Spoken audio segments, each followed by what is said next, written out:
I hate tennis with all my heart. Those aren't the words of some bitter retiree.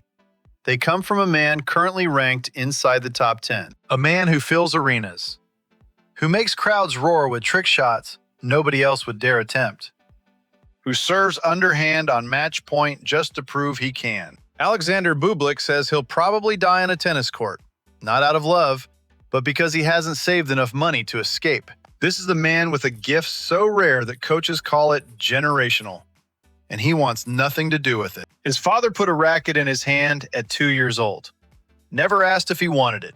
Never offered another path. By the time Alexander was old enough to choose, there was nothing left to choose. The life was already built.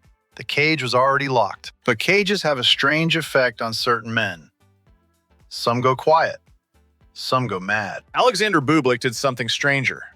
He turned his prison into a circus and charged admission. How does a boy who never chose his life become the most entertaining and most tortured man in professional tennis?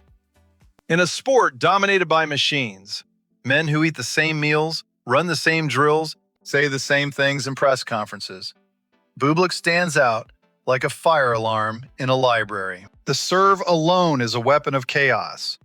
140 miles per hour down the tee, followed by an underhand drop that barely clears the net. Forehands that bend physics. Between the leg shots and moments where anyone else would play it safe. He doesn't just beat opponents, he confuses them, disorients them, makes them question whether he's a genius or a lunatic. The tennis world calls him a maverick, a showman, the anti-robot. He plays the game like jazz, improvised, unpredictable, alive. But behind the grin, a different man exists. One who sits in locker rooms and feels nothing. One who tells interviewers, without flinching, that tennis is not a passion, but a sentence.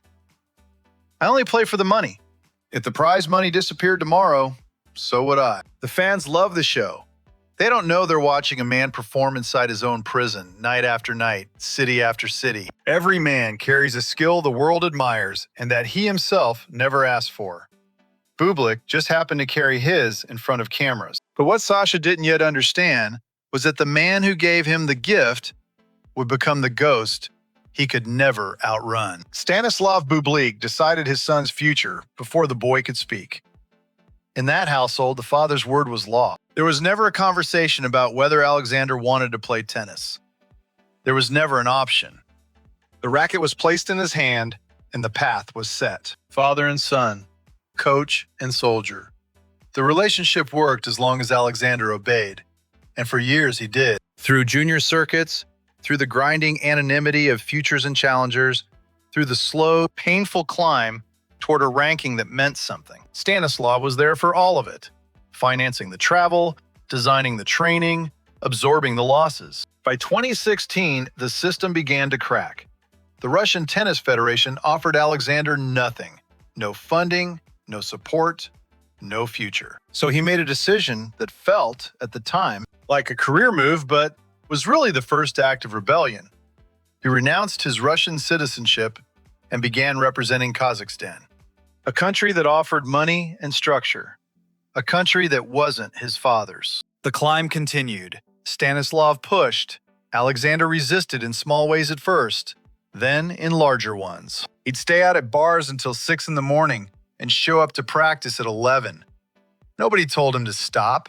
Nobody could. The talent was too obvious to bench, and the defiance was too deep to contain. By the time he reached the top 50, the invisible contract between father and son was already dissolving. Alexander had been paying Stanislav 20% of his earnings, the unspoken price of a childhood spent in service to someone else's dream. But as the money grew, so did the resentment. He terminated the formal agreement and replaced it with a verbal promise, man to man, that he'd take care of his father. That promise, according to Stanislav, was never honored. February 2022, Montpellier, France. Alexander Bublik faced the third-ranked player in the world, Alexander Zverev, in the final, and he dismantled him. His first ATP title, proof that the talent was real, that the circus act had substance beneath the spectacle. But the trophy arrived at the exact moment the relationship with his father collapsed for good. Stanislav would later say he received only $20,000 across his son's entire career, after years of sacrifice, travel, and devotion. The father who built the machine had been discarded by the machine. Freedom is never free, and the price rarely shows up on a bank statement. He had a trophy, a ranking, and for the first time, no one giving him orders. But the freedom he'd fought so hard to win brought with it a silence he didn't know how to fill. August 2022. His son Vasily was born, and something shifted inside Alexander Bublik that no coach, no trophy, no ranking ever managed to move. For the first time, someone depended on him not as an athlete, not as a paycheck, but as a father. The man whose childhood was stolen by his own father now had to decide what kind of father he would be.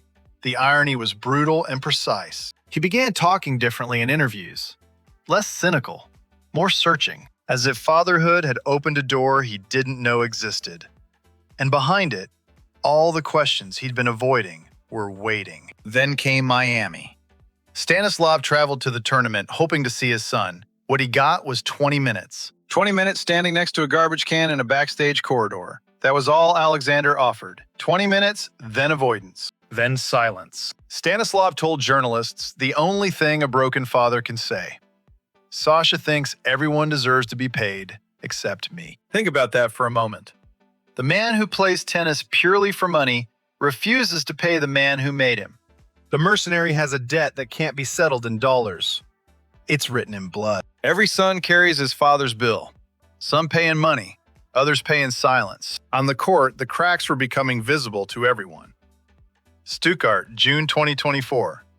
Quarterfinal against Lorenzo Musetti. Bublik simply walked off.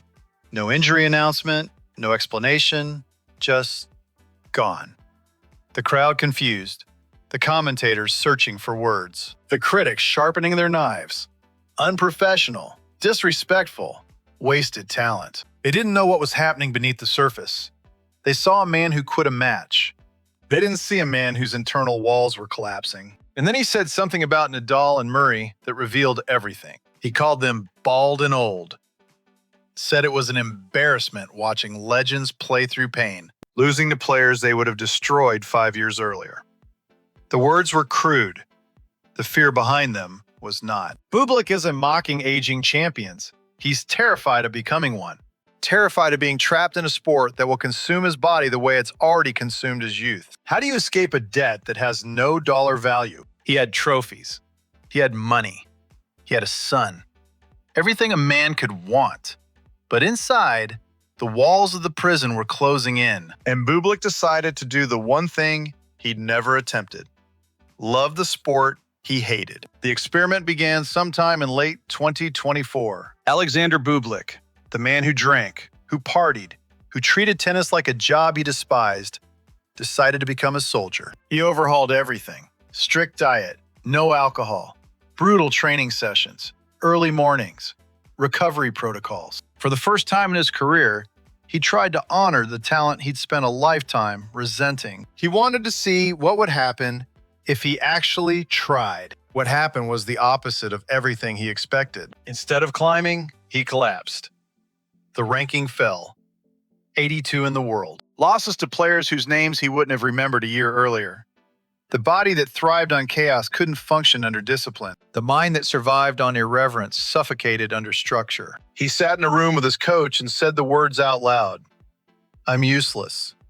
I can't win a single match. I want to stop." Not retire. Stop. The distinction matters. Retirement is a plan.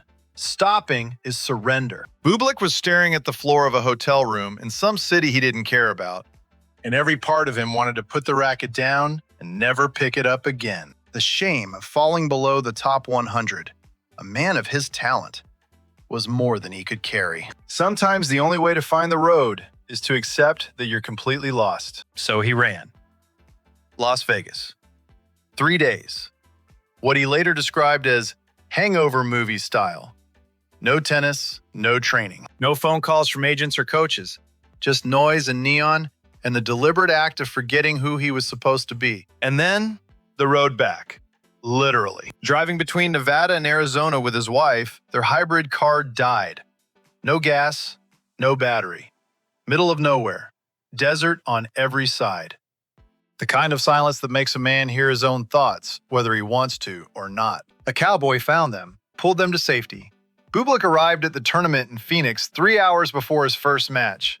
Unshowered, unrested, barely functional. He reached the final that week. That's the thing about Bublik. He plays life the way he plays tennis. One step from the edge, trusting that somehow, someone or something will appear at the last possible second. Roland Garros, June 2025.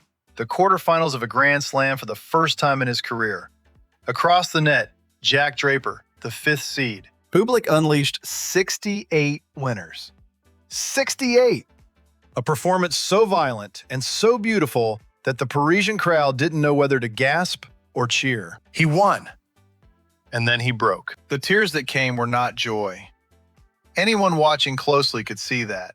His face didn't lift the way a winner's face lifts.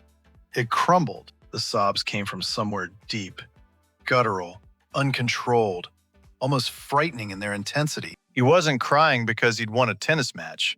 He was crying because, for the first time in 27 years, his nervous system felt safe enough to feel something other than pressure. Bublik didn't cry because he won.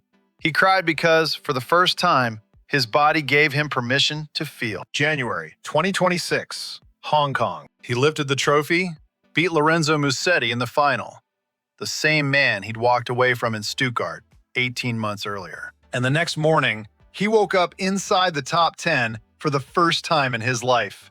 The mercenary had arrived at the table he always said he didn't care about. But here's what nobody expected. When an interviewer asked him the hypothetical, $15 million or a Grand Slam title, Alexander Bublik, the man who told the world he only plays for money, chose the trophy.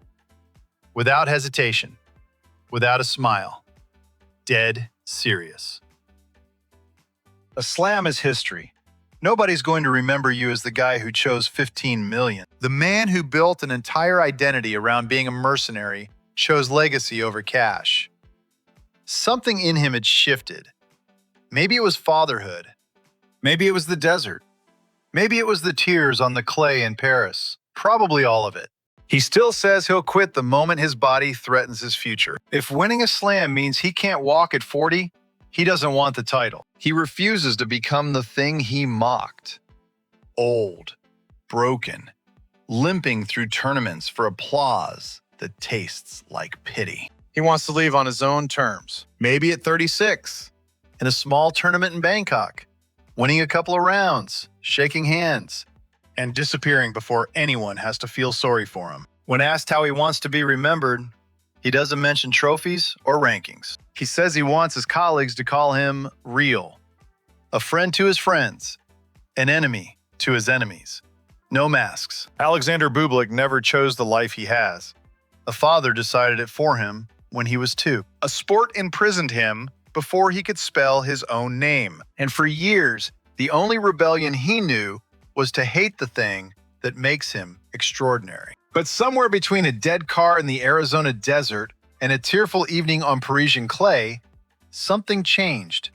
Not everything, maybe not enough, but something. He still plays like a man on the edge, still entertains like a man who doesn't care, still confuses people who want their athletes grateful and disciplined and predictable. But maybe the only real freedom isn't choosing your path. Maybe it's choosing how you walk it. Most men spend their entire lives trying to break free from something. The honest ones admit what they're running from. Alexander Bublik runs from a cage that was built before he could walk, and somehow, recklessly, brilliantly, painfully, he turned the running itself into art.